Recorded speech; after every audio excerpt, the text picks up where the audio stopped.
Hello guys and welcome back. Today we're going to be working on a project I was actually pretty stoked about for quite a while, and it took actually also quite a while for me to get to doing it, but I got to doing it and it's technically still not finished, but slowly but surely we're going to start bit by bit, and today we're going to be starting by the sewing parts of my Skurge cosplay from Thor Ragnarok.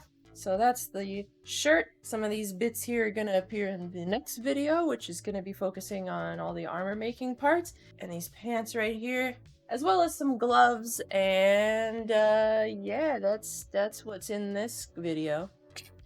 So yeah, this video is going to be primarily focusing on the sewing portions of the cosplay, so the shirt, the pants, as well as some proper gloves. I made a pattern for myself for because gloves have been the bane of my existence when it comes to pre-bought patterns. They just never seem to work out, so those are actually available on my website. Speaking of my website, there you'll find my past projects, a store, and an info section, and all my socials if you guys are curious about that, the past things that I've done. And there you'll also find this shirt, which is brand new on the website, of the new logo that I've made, and I make everything here by hand with my scan and cut machine, so it's got the personal touch. So guys, without further ado, let's get right on into it. I'm pretty stoked about these pants because of how satisfying they look to recreate and the detail that gets directly built into them. Of course, I'm going off some pretty not so high-res images of them, but I do know how I want them to be. First though, a pattern was made from scrap fabric and the slices cut out. These don't have seam allowance yet though, so I'm cutting along the outside of each piece. I'm going to be adding some piping between each panel, so to prepare for that, I'm cutting out strips of gray fabric and cutting my rope to size. A zipper foot is used to get pretty close to the edge, but not too close yet. You'll see why. I'm scared to connect the wrong pieces, so I'm labeling them as I go. The piping I just prepared now gets clipped onto the edge for basting. This way, it'll prevent it from slipping out when the other layers are added. And only then can I use the zipper foot as close as possible to the edge of the piping. The result is pretty cool, and I tend to get a little bit obsessed with it. For the lining, I'm tracing it onto wine red fabric that I had in my stash. Lots of Sharpie liberties are taken with cosplay that wouldn't be taken with day-to-day wear, by the way. I'm also not sure why my cat isn't included in this shot, since that's usually the first thing that happens when I put anything on the floor. I'm flatlining these pieces to have a cleaner interior, and I know that sounds backwards, but flatlining allows the fabric to be held together at the right spots. The only downside is raw edges on the inside that will need tending to. Also, those pins you see everywhere are my lazy way of pad stitching. The edges are seamed together and the pant leg's seam allowance is trimmed down. To clean up the edges, I'm ironing some bias tape I had laying around and placing it over some of the seams. To secure it into place, I'm doing a herringbone stitch all the way up and down the pant legs.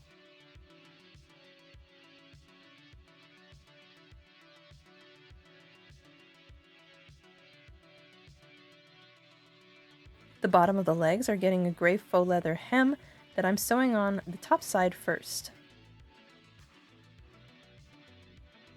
Then I'm turning it inward and clamping it down. And more herringbone stitch. So I have pretty thin feet that can get away with this ankle hole size, but if not, a zipper might be a good idea, and I'm still contemplating adding one.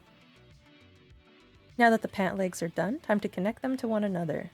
One is slid into the other right side up, pinned and sewn. The edge of the fly is sewn nicely along the edge to make it cleaner. For the waistband, the same methods as the ankle holes were used.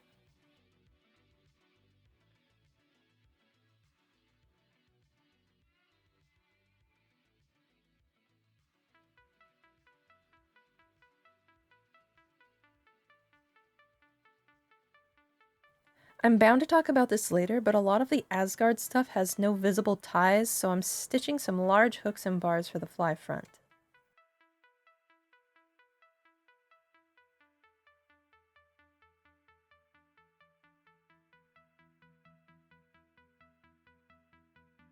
Okay, now onto the shirt, where all I really have to go off of is this and this, and this.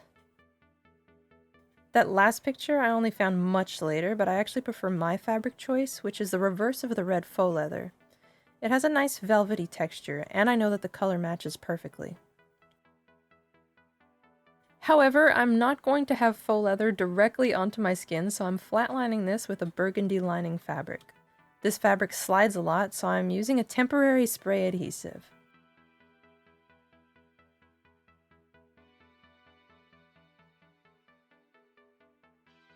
More piping.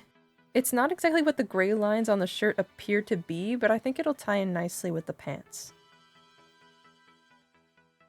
I knew I'd be able to adjust the shirt at the side seams and the back seams, so now I'm checking what needs to be adjusted since I didn't make a mock-up.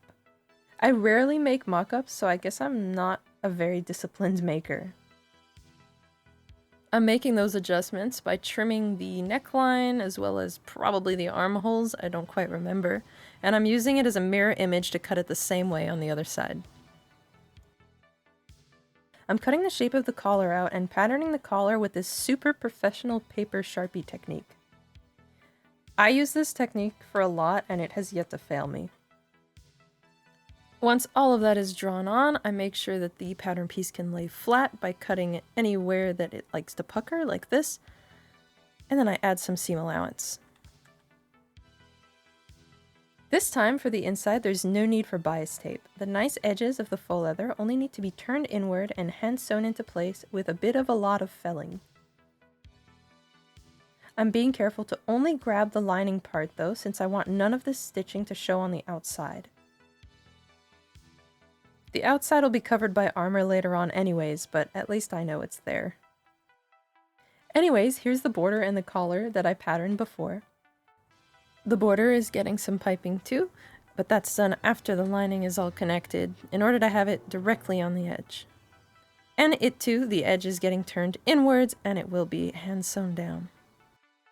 Time to get the collar sewn up and turned inside out.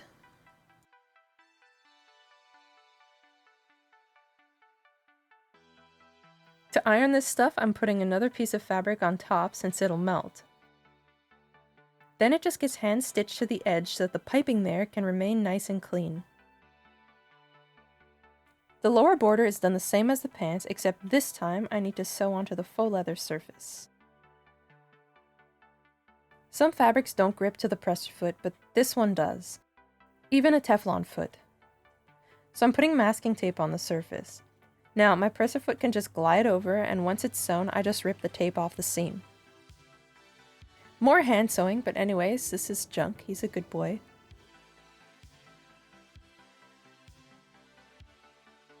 Alright, so more of this Asgard magical how do people get in and out of their clothing situation. I'm going to remedy this with some Velcro. One half of the fabric glued, and the other is sewn in the ditch of the piping.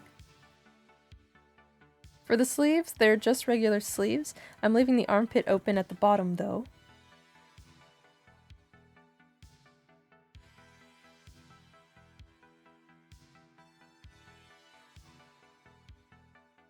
It won't stay completely open.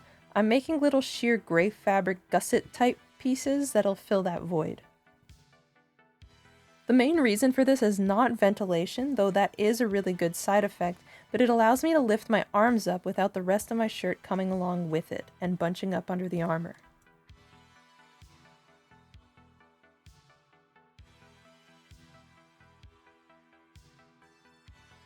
And now time for the dreaded gloves. I personally don't mind making gloves as long as they fit in the end. Nothing is more annoying than slaving over some gloves and having them not fit well. That's why I made a pattern that I know will fit. This pattern is available on my website, and I'll leave a link in the description for you. It's also since been revised and optimized even further. I'm starting by closing up the thumb. Gloves will go on smoothly as long as you do the parts individually.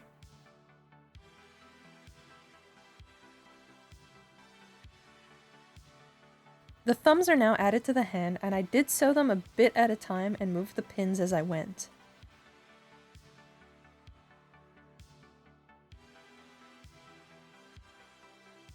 The other half of the hand is now pinned in place. Notice I haven't cut the finger slits yet. That's to avoid them getting stuck in any other seams. I call this the squid part because it's when I start connecting the between the finger pieces. I'm just following the labels and slowly sewing them on one at a time to avoid a pin infestation. And I do the fingertips last, but that might just be a personal thing. Since this is faux leather and it won't fray, I'm turning it inside and sewing along the edge. The final step is going to be this conductive thread I got from Amazon. I'm just sewing it to the fingertips so that I can use touch screens while I'm in my costume. Check it out.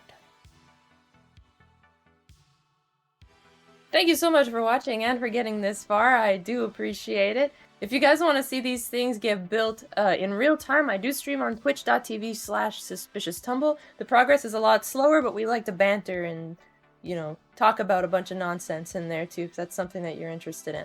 There's also a link to the Discord down below. If you've made this costume, I would love to see it. Come in and post your artwork. It doesn't even necessarily have to be Skurge. It could be anything. We like seeing stuff.